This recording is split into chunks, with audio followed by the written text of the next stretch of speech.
साथ एएमआईएम के अध्यक्ष असदुद्दीन ओवैसी साहब, सर आपने ट्वीट किया है जो कांवड़ियों के ऊपर फूल वर्षा हुई है, उससे एतराज क्या है? एतराज हमको नहीं है। आप हमसे ज़्यादा बेहतर हिंदी जानते हैं, आप हमसे ज़्यादा पढ़ना लिखना जानते हैं।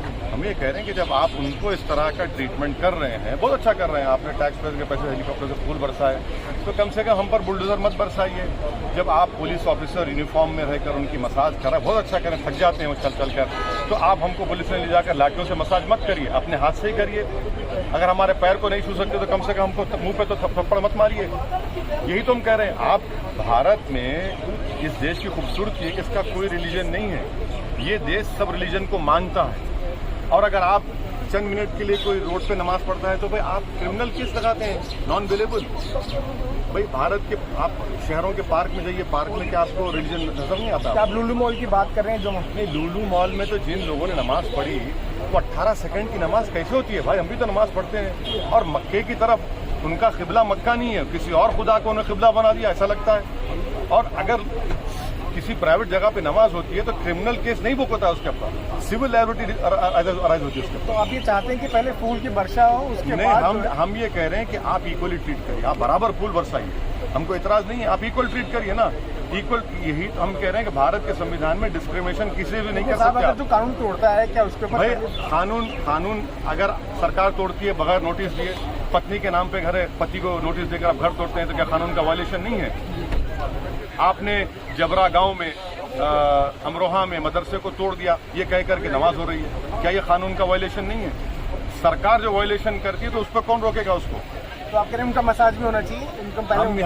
हम ये कह रहे हैं कि आप मसाज कर रहे हैं तो सबको इक्वली ट्रीटमेंट करिए, आप हम उसके खिलाफ नहीं है, बहुत करिए, मगर कम से कम पुलिस स्टेशन ले जाकर मुस्लिम लड़कों को आपने सहारनपुर में मार कर हाथ पैर तोड़ दिए, उनकी बेइज्जती करी। और भाजपा का विधायक ट्वीट करता है कि मुसलमानों को रिटर्न गिफ्ट है। ये डिग्निटी है, इसमें डिग्निटी का सवाल पैदा होता है। और इसलिए हमारी सरकार सब धर्मों का स्वागत करी, यही संवैधानिक व्यवस्था है, सबको मिलता है। जब तक सुप्रीम कोर्ट ने मना नहीं किया तब तक हज यात्रियों को हज करने की सब्सिडी मिलती थी ना। हज हाउसेस बड़े बड़े बने हुए हैं, हज टर्मिनल्स बने हुए हैं, ये सारी विशेष व्यवस्थाएं हज यात्रा के लिए हैं। अच्छा लगता है। तो कांवड़ यात्रियों के लिए कुछ सुविधाएं हो जाएं तो बुरा क्यों लग रहा है? अगर हज यात्रियों को सरकारी खर्चे से हज कराया जा रहा है तो कांवड़ यात्रियों पे फूल बरसाए तो कौन सा बुरा हो गया? और फिर जनता के पैसे से, हमारे टैक्स के पैसे से सब जगह पे नहीं, कुछ प्रांतों में जो नमाज पढ़ाते हैं उनको तनख्वाह दी जाती है, सरकार तनख्वाह देती है। जो ऊपर चढ़ के अजान चिल्लाते हैं उनको भी तनख्वाह दी जाती है। किसी मंदिर को नहीं दी जाती, किसी पुजारी को नहीं दी जाती है।